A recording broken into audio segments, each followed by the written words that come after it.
Hello and welcome to News Tonight. I'm Tina Jha. Before we begin with the bulletin, I would like to appeal to all our viewers to continue to maintain COVID-appropriate behavior as we are witnessing a surge in cases of coronavirus.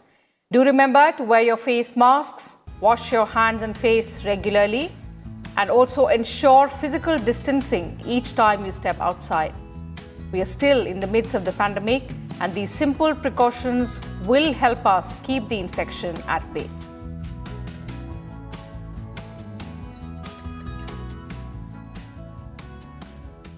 And now the headlines of the day.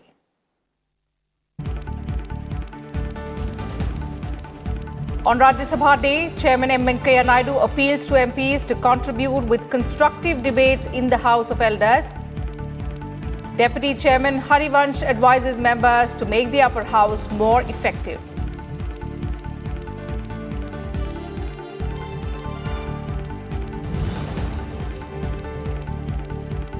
Campaigning peaks in election-bound states. Prime Minister Narendra Modi addresses 2 rallies in West Bengal and 1 in Assam. Appeals to militant outfits to give up violence and build a self-reliant Assam. West Bengal Chief Minister Mamata Banerjee holds a public meeting in Tarakeshwar. Amit Shah addresses a rally in Tamil Nadu. Rahul Gandhi campaigns in Kerala.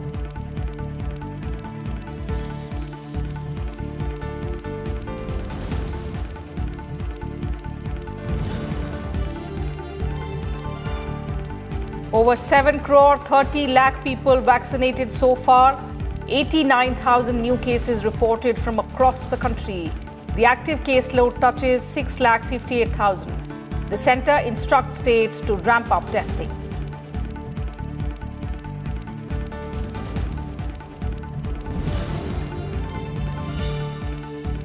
The government to replace all normal bulbs with LED bulbs to reduce carbon emissions in the next few years. Environment Minister Prakash Javadekar says 2 billion normal bulbs replaced with LED bulbs in the last 6 years.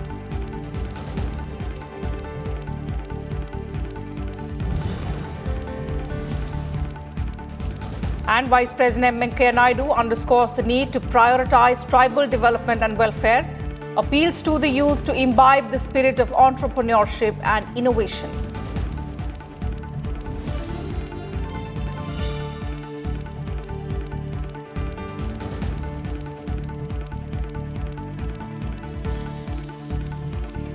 Vice President and Rajya Sabha Chairman M. Venkaiah Naidu congratulated on the occasion of Rajya Sabha Day on Saturday.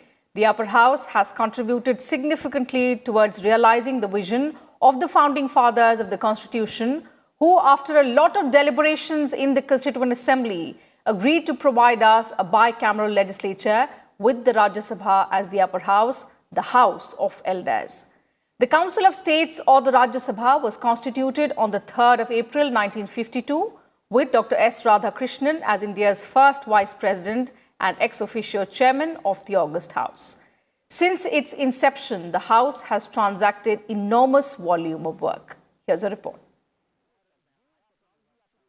As the second chamber of our parliamentary democracy, the Rajya Sabha has established a credible legacy of performance over the years. In his greetings on Rajya Sabha Day, Chairman M. Venkaiah Naidu says, the upper house of parliament, Rajya Sabha, was constituted on 3rd of April 1952, and since then it has contributed to the welfare and progress of the country in many ways. Also known as the Council of States, it reflects the federal character of our polity and protects the rights of the states. On this day, I would like to appeal to the members of Rajya Sabha to meaningfully contribute to constructive debates in the House and live up to its reputation as the House of Elders, unquote. Deputy Chairman of Rajya Sabha, Harivansh, also sent his greetings. आज जरूर हमारे सामने कई ऐसे सवाल हैं जिस पर हमें गौर करना होगा। मसलन आज डिसरप्शन नहीं, देश को डिबेट चाहिए। आज डेडलॉक नहीं, डिस्कशन चाहिए। आज रूल्स रिफॉर्म के बारे में हमें सब मिलकर के एक साथ आम सहमति से तय करना चाहिए। दुनिया इतनी तेजी से बदल रही है, समय इस कदर तेजी से आगे जा रहा है, टेक्नोलॉजिकल डेवलपमेंट इस तरह हो रहे हैं, लोगों के एक्सपेक्टेशन इस तरह से आगे बढ़े हैं कि हम उनके अनुरूप कैसे और बेहतर तरीके से काम कर सकें। मैं इस अवसर पर डॉक्टर B.R. आम्बेडकर का एक कोट जो उन्होंने कॉन्स्टिट्यूंट असेंबली में कहा यह बताना चाहूँगा कि यह हम लोगों के लिए मार्गदर्शक है, ध्येय है। उन्होंने कहा, मैं कोट कर रहा हूँ, I feel however good a constitution may be, it is sure to turn out bad because those who are called to work it happen to be a bad lot. However bad a constitution may be, it may turn out to be good if those who are called to work it happen to be a good lot. The Council of States is the second chamber of Indian Parliament. The origin of the idea can be traced to the Montagu-Chelmsford Report of 1919. As a front-ranking second chamber, it has acquired a reputation for giving depth and content to the principles of bicameralism in theory and in practice. Bureau Report, Sansad TV. And now all the news and views from the poll-bound states.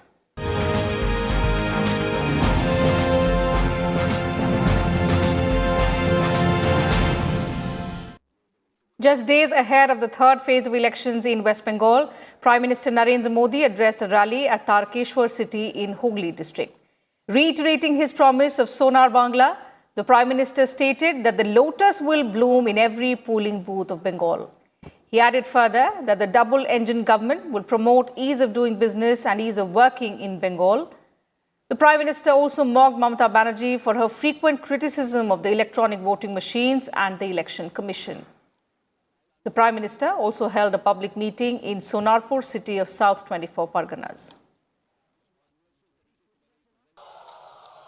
चुनाव के मैदान में कोई कभी EVM को गाली दे, कभी चुनाव आयोग को गाली दे, तो समझो उसका खेला शेष है, उसका खेला शेष है।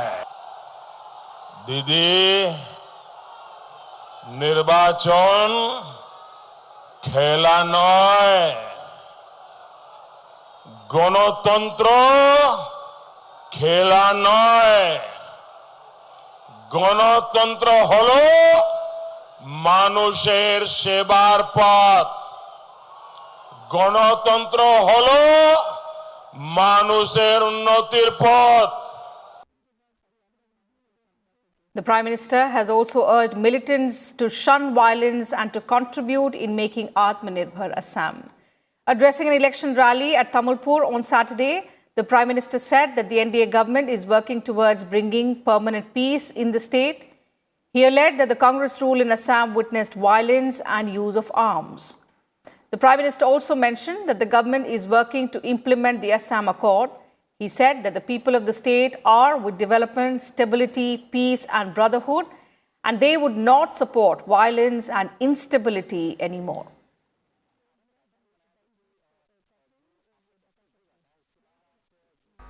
अगर हम समाज में भेदभाव करके,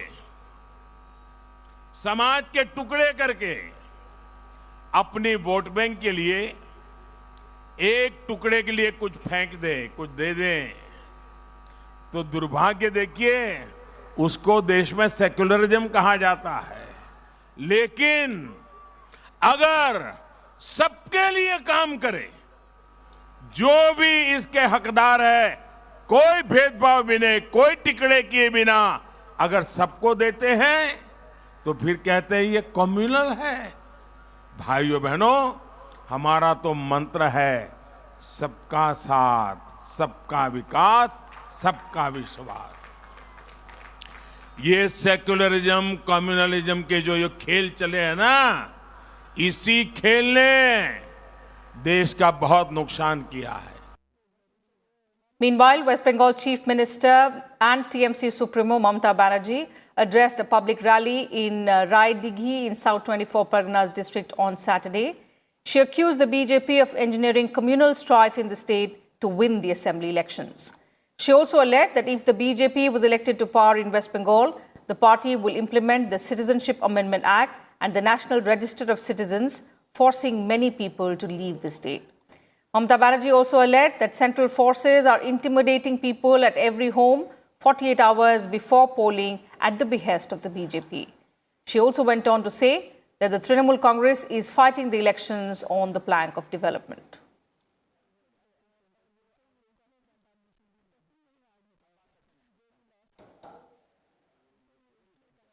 In a relief to Assam Minister and BJP leader Himanta Biswa Sarma, the Election Commission has reduced the campaign ban imposed on him. The Election Commission has cut short the 48-hour campaign ban to 24 hours now. The ban was reduced after he tendered an unconditional apology and assured the poll panel that he will abide by the provisions of the Model Code of Conduct. The BJP leader can now start campaigning from evening. Biswa Sarma was on Friday barred from campaigning-related activities till the 4th of April for allegedly making threatening remarks against Bodoland People's Front Chief Mohilari.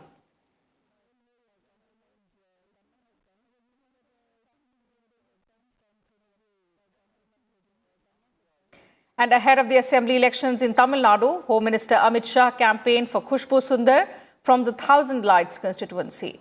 During a roadshow at Thousand Lights, Amit Shah promised double-engine growth in the state.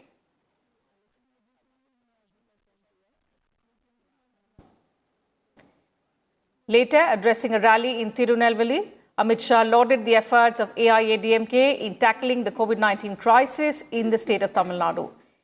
He added further that every household in the state is now receiving electricity and up to 100 watts of electricity has been made freely available to all the houses in the state. Laptops have also been provided to school students free of cost by AIADMK. Modi ji को तमिलनाडु के किसान की चिंता है, बेरोजगार युवा की चिंता है, तमिलनाडु के मछुआरे की चिंता है और स्टालिन साहब को अपने बेटे उदयनिधि को मुख्यमंत्री बनाने की चिंता है। तमिलनाडु की जनता ने तय करना है कि जो तमिलनाडु की जनता की चिंता करते हैं उनके साथ जाना है या जो अपने बेटे को मुख्यमंत्री बनाते हैं उनके साथ जाना है। जी और पलानीस्वामी जी के लिए तमिलनाडु का जल कल्याण सर्वस्व है और स्टालिन जी के लिए उदय कल्याण सर्वस्व है। Congress leader Rahul Gandhi slammed the LDF government in Kerala for its divisive politics, rising petrol, diesel prices and the farm laws. He reiterated that the Nyaya Yojana will eradicate poverty from the state. He also pointed out that unemployment is one of the biggest problems in the state currently and said that the UDF intends to create skill development platforms to increase employability in the state. The Congress party and the UDF have come with a concrete proposal to our problem. They are saying they're going to wipe out poverty, they're going to start the economic engine, and they're going to give us jobs. We feel that these are the three biggest problems facing Kerala. Can you please tell us how you are proposing to solve these three problems? Congress has given, UDF has given a clear proposal. You tell us your proposal.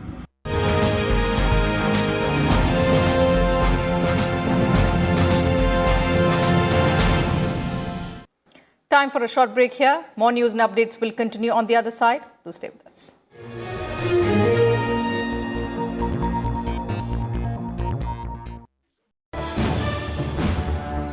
Watch The Big Picture at 9:30 p.m. only on Rajya Sabha television.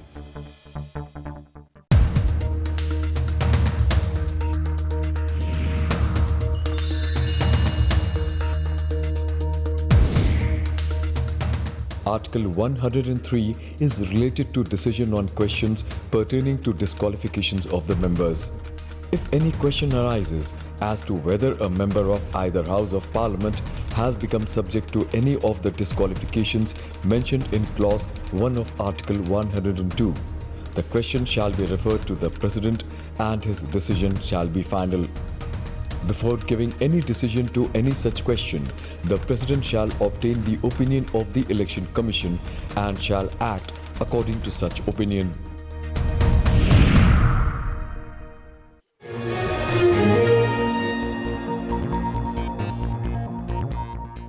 Welcome back. You're watching News Tonight.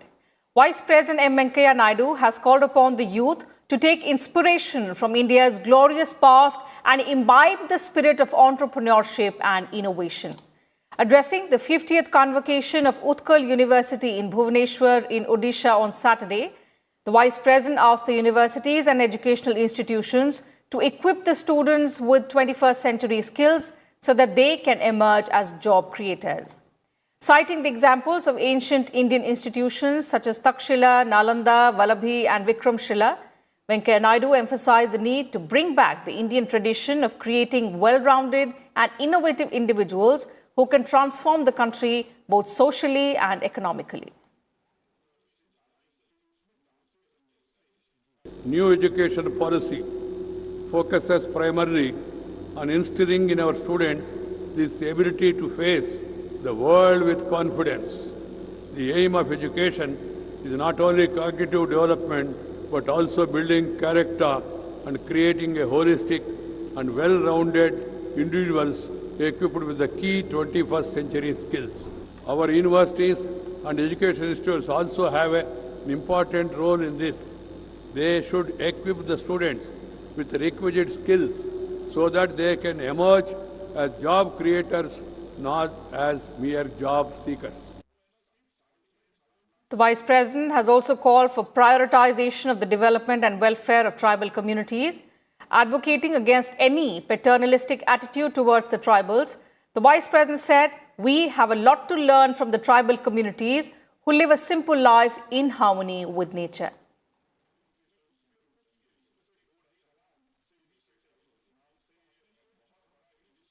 Walk in rows instead of in groups. While walking, they maintain a reasonable distance from one another.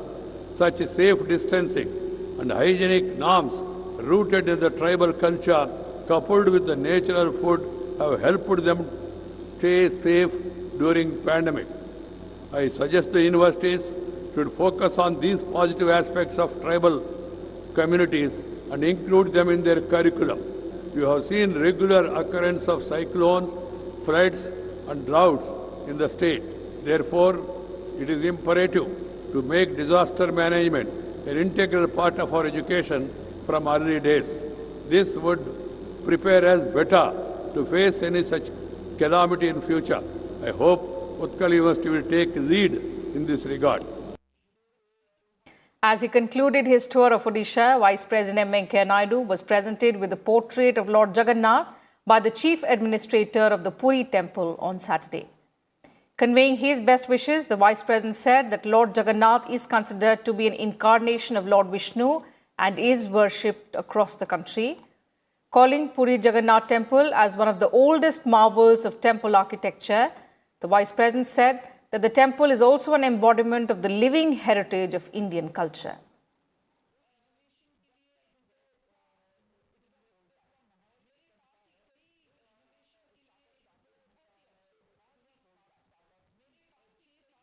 Union Environment Minister Prakash Javadekar asserted on Saturday that India is one of the leading countries in renewable energy, adding that at present, the country's renewable energy capacity is 136 gigawatt. Addressing the Sri Ram College Commerce Business Conclave through video conferencing, the minister said that India has already reduced its emissions intensity by nearly 26% and is committed to further cut it down to 35% by 2030. He stated that India's contribution to historical carbon emission is just 3%, whereas the US and Europe account for 30% and China accounts for nearly 20%. Javadekar also announced that the government will replace all normal bulbs of 40 to 60 watts with LED bulbs in a few years from now to reduce carbon emissions and save energy. He said in the last 6 years of the Narendra Modi government, 2 billion normal bulbs have been replaced with the LED ones.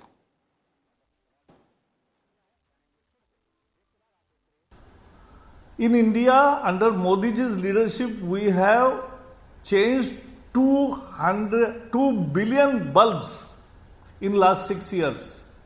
From normal bulbs, 40 watt, 60 watt, to now 9 watt or more watt LED bulbs.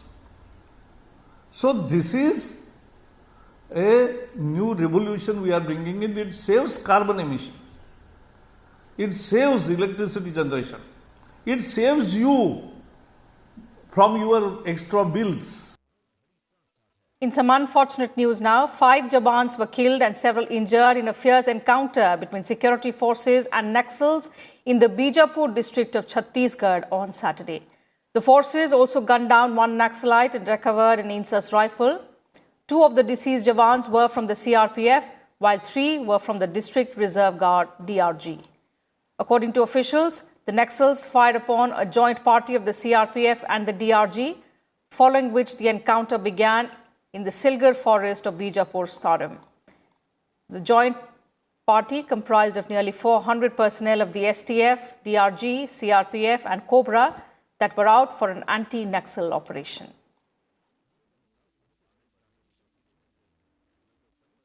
Prime Minister Narendra Modi condemned the Naxal attack in Chhattisgarh. He said the sacrifices of the brave martyrs will never be forgotten.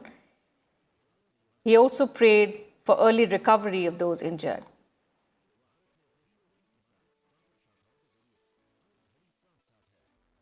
And talking about the ongoing vaccination drive against COVID-19, over 7.3 crore COVID-19 vaccine doses have been administered in the country as on date.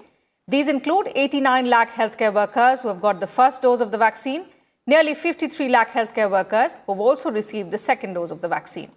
Besides, 95 lakh frontline workers have been given the first dose and 40 lakh frontline workers have also been administered the second dose of the COVID vaccine. Meanwhile, more than 5 crore beneficiaries aged more than 45 years have also been vaccinated so far.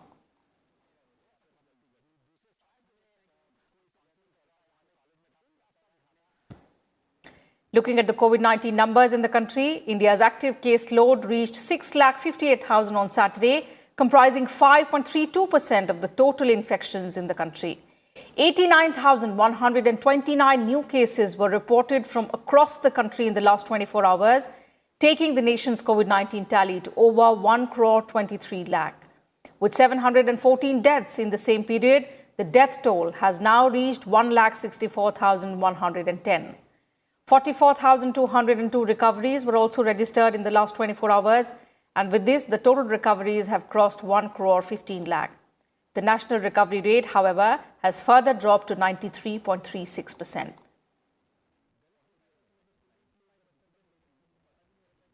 Eight states, which include Maharashtra, Karnataka, Chhattisgarh, Delhi, Tamil Nadu, Uttar Pradesh, Punjab and Madhya Pradesh, have reported a steep rise in the daily new cases of coronavirus. 81.42% of the new cases have been reported from just these 8 states. Maharashtra continues to report the highest daily new cases at 47,913 in the last 24 hours. It is followed by Karnataka with 4,991, while Chhattisgarh reported 4,174 new cases of COVID-19. Meanwhile, the centre has asked the states reporting a surge in cases to take strict action and ramp up testing. These states have been directed to set up containment and micro-containment zones to break the chain of transmission.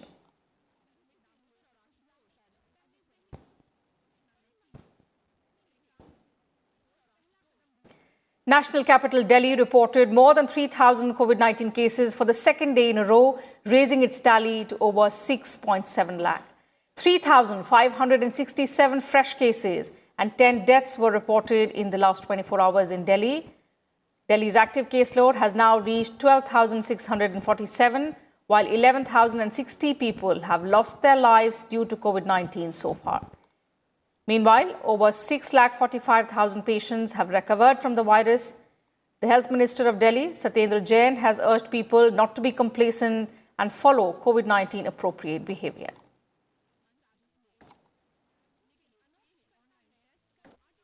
Delhi के अंदर भी ये corona काफ़ी अभी फैला हुआ है, तो लोगों से मैं कहूँगा कि अभी कोविड अप्रोप्रिएट बिहेवियर यानी मास्क लगाए, सोशल डिस्टेंसिंग का पालन करें, अपने हाथों को बार बार धोएं, इसका बिल्कुल ध्यान रखें.